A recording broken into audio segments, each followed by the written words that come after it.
আগামী মাসেই বাংলাদেশ চলচ্চিত্র শিল্পী সমিতির নির্বাচন, আর তাতে সভাপতি পদে এবার সুপারস্টার শাকিব খানকে প্যানেলে নেওয়ার জোর চেষ্টা চালাচ্ছেন বিদায়ী কমিটির সাধারণ সম্পাদক নিপুণ আক্তার। কয়েকদিন আগে সমিতির পিকনিকে একথা জানিয়েছেন চিত্রনায়ক অমিত হাসান।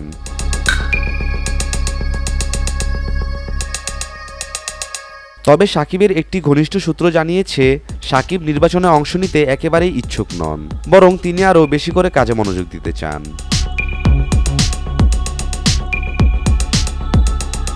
সূত্র আরও জানায়, শাকিব খান ভালো ভালো সিনেমা উপহার দিতে চান, যেটা ইন্ডাস্ট্রির উন্নয়ন ঘটাবে। শুধু শিল্পী সমিতি কেন, কোনো ধরনের নির্বাচন নিয়ে মাথা ব্যথা নেই এই তারকার।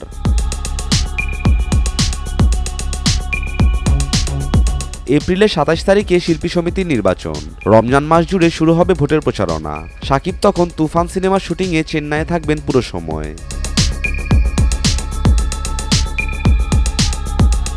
ঈদে তার রাজকুমার সিনেমাটি মুক্তি পাবে, এ কারণে তিনি কাজ নিয়ে টানা ব্যস্ত থাকবেন। তাই শাকিবের নির্বাচনে অংশ নেওয়ার সম্ভাবনা নেই। তবে তিনি চান এফডিসিতে কাজের পরিবেশ ফিরে আসুক।